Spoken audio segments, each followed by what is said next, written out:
জাতীয় নেত্রী বেগম খালেদা জিয়া আজকে সকাল 6টায় উনি ইন্তেকাল করেছেন। তো উনার জানাজা, উনার দাফন এগুলো বিষয়ে এবং এটার নিরাপত্তা বিষয়ক যে সমন্বয়, এটা নিয়ে আজকে একটা সভা হয়েছিল। সে সভার সভাপতিত্ব করেন Jahangir Alam Chowdhury, lieutenant general.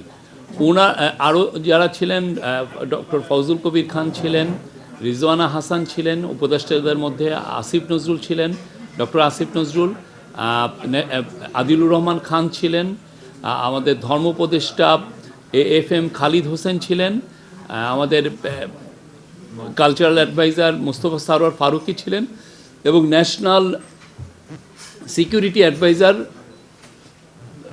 Doctor Khalilur Rahman ছিলেন।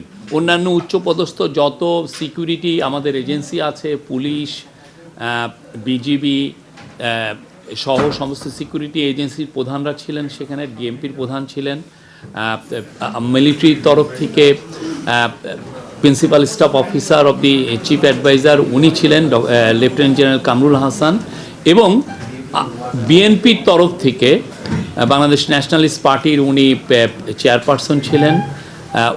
বিএনপির তরফ থেকে doctor brigadier general doctor Shamsul Islam ছিলেন, উনি আমার পাশেই বসে আছেন। তো কালকে তার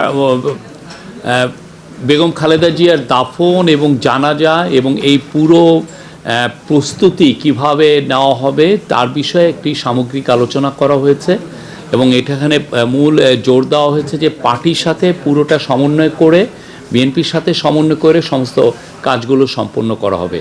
তো আপাতত যেগুলো ডিসিশন হয়েছে সেটা হচ্ছে যে জাতীয় সংসদ ভবনের দক্ষিণ প্লাজায় ওনার জানাজা হবে। ওনার মরদেহ সকালেই এভারকেয়ার হাসপাতাল থেকে জাতীয় সংসদ ভবনে নিয়ে আসা হবে এবং এই নিয়ে আসার সময় পুরো রাস্তার দুই পাশেই একটা স্পেশাল সিকিউরিটি অ্যারেঞ্জমেন্ট ইনশিওর করা হবে এবং আমরা অ্যাট দ্য সেম টাইম আমরা জানিয়ে দিব কখন এই পুরো গাড়ি, মরদেহবাহী গাড়িটা কখন রওনা দিবে এবং এটাকে ফুল রাষ্ট্রীয় অনারে ওনাকে নিয়ে আসা হবে দক্ষিণ প্লাজায়, জাতীয় সংসদ ভবনের দক্ষিণ প্লাজায়। সেখানে জানাজা হবে। জানাজায় মাননীয় চিফ অ্যাডভাইজার থাকবেন আর বিএনপির নেতৃবৃন্দ থাকবেন, সমস্ত অ্যাডভাইজাররা থাকবেন এবং আমরা আশা করছি অনেক ডিপ্লোম্যাট থাকবেন এবং আমাদের বাংলাদেশের তাদের, আপনি জানেন যে কালকে জানাজার কে সামনে রেখেই একদিনের একটি জাতীয় ছুটি ঘোষণা করা হয়েছে, সরকারি ছুটি ঘোষণা করা হয়েছে, 3 দিনের শোক দিবস পালন করা হচ্ছে। আর পুলিশের তরফ থেকে, সিকিউরিটি এজেন্সির তরফ থেকে প্রত্যেকটা বিষয় আবার নতুন করে রিভিউ করা হয় কিভাবে। আপনারা জানেন কিছুদিন আগে একটি বড় জানাজা হয়েছে, ফলে পুলিশের এবং সিকিউরিটি এজেন্সিগুলোর নিজেদের মধ্যেই কিছু প্রস্তুতি অলরেডি ছিল, কিন্তু এখন আরও বড় আকারে কিভাবে প্রস্তুতি নেওয়া যায় সেই বিষয়ে খুব নিবিড়ভাবে আলোচনা হয়েছে। এর থেকে ওনার পুরো যে লাশবাহী গাড়ি আসা পর্যন্ত, সংসদে ভবনের দক্ষিণ প্লাজায় আসা পর্যন্ত ওনার দাফন এবং ওনার জানাজা সব কিছু পূর্ণ রাষ্ট্রীয় মর্যাদায় অনুষ্ঠিত হবে, পূর্ণ রাষ্ট্রীয় মর্যাদায়। আপনি জানেন উনি আপসহীন নেতৃত্বে ছিলেন, বাংলাদেশ বারবার গণতন্ত্র হারিয়েছিল, উনি প্রতিবারই ওনার বলিষ্ঠ ভূমিকায়, ওনার বলিষ্ঠ নেতৃত্বে আমরা গণতন্ত্র ফিরে পেয়েছি। তো ওনাকে পূর্ণ রাষ্ট্রীয়, উনি 3 বারের প্রধানমন্ত্রী ছিলেন, উনি শহীদ রাষ্ট্রপতি জিয়াউর রহমানের স্ত্রী ছিলেন এবং ওনার 40 বছরের একটি 45 বছরের প্রায় একটি পাবলিক সার্ভিস আছে। দেশের জন্য উনি যা করেছেন এটা অতুলনীয়। আর এই পুরো বিষয়গুলো ওনাদের সাথে আমাদের পুরো কোঅর্ডিনেশন হচ্ছে। কোঅর্ডিনেশনের জন্য স্পেসিফিক আমরা মেনটেন করছি, কমিউনিকেশন মেনটেন করা হচ্ছে। প্রত্যেকটা অনুষ্ঠান আমরা সুন্দরভাবে, সুচারুভাবে করার সর্বোচ্চ চেষ্টা করছি এবং এই বিষয়ে তারা আমাদেরকে পার্টির তরফ থেকে আমাদেরকে পূর্ণ সহযোগিতা দেওয়া হবে। আমরাও তাদেরকে বলেছি আপনাদের যে ধরনের সহযোগিতা লাগে সেটা গভর্নমেন্টের তরফ থেকে দেওয়া হবে। শোক বই খোলা হবে, আমাদের এমবাসিগুলোতে শোক বই খোলা হবে এবং আমাদের পার্টি অফিসে খোলা এবং বিএনপির পার্টি অফিসে শোক বই খোলা হবে। না, এই জন্যই তো পূর্ণ আমরা সর্বোচ্চ সিকিউরিটি কালকে ইনশোর করা হবে। আমাদের ডিএমপির তরফ থেকে বলা হয়েছে, ডিএমপির প্রধান বলেছেন যে মোর দেন 10,000 পুলিশ, এপিবিএন এবং অন্যান্য যারা সিকিউরিটি এজেন্সি যারা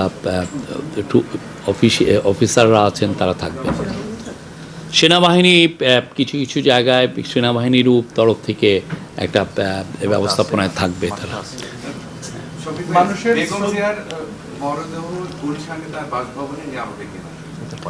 এটা পার্টি বলতে পারবে।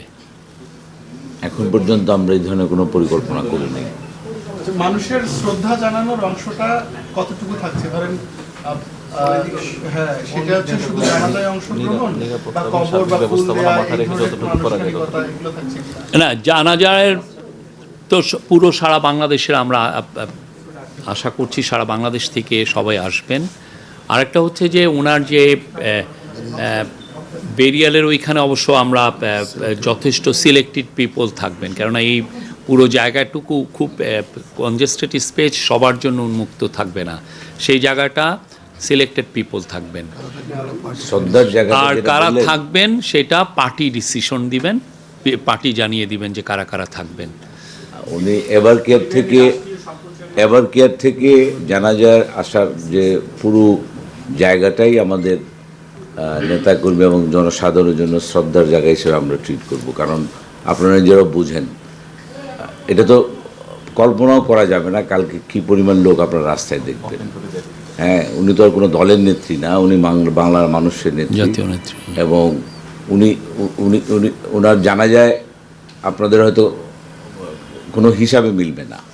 সো এখানে আমরা যদি কোনো স্ট্রাকচারাল ওয়েতে যাই, ইন্ডিভিজুয়ালি যেটা অন্যান্য জায়গায় হয়, তখন এটা হয়তো ম্যানেজমেন্টের বাইরে চলে যাবে এবং সময়ও সম্ভব হবে না। সেই জন্য আমরা অনুরোধ করেছি আমাদের নেতাকর্মী এবং সবাইকে আমরা অনুরোধ করেছি এভার কেয়ার থেকে যখন আমাদের নেত্রীকে আনা হবে জানাজার জায়গায়, প্রতিমধ্যে তারা তাদের শ্রদ্ধা জ্ঞাপন করার জন্য। সম্প্রচারটা হচ্ছে আমাদের আজকে বিকালে একটা মিটিং আছে তথ্য মন্ত্রণালয়ের আয়োজনে। আমরা মিটিং শেষে আসলে আপনাদেরকে জানিয়ে দেব সম্প্রচারের কাজটা কীভাবে সমন্বয় করা হবে। আমরা এই ক্ষেত্রে আপনাদের এক্সেস থাকবে, জানাজা কভার করার পুরো এক্সেস থাকবে, বাট দাফনের সময় আমরা সেই জায়গায় এক্সেসটা আমরা সম্পূর্ণ হয়তো বা সবাইকে এটা বিটিভি সম্পূর্ণ প্রচার করবে। ইভেন এভার কেয়ার থেকে ওনাকে যখন এখানে নিয়ে আসা হবে ওই সময়ও বিটিভি ওই মোটরকেটে ওই ইয়েতে থাকবেন, পুরোটা কভার করবেন বিটিভি।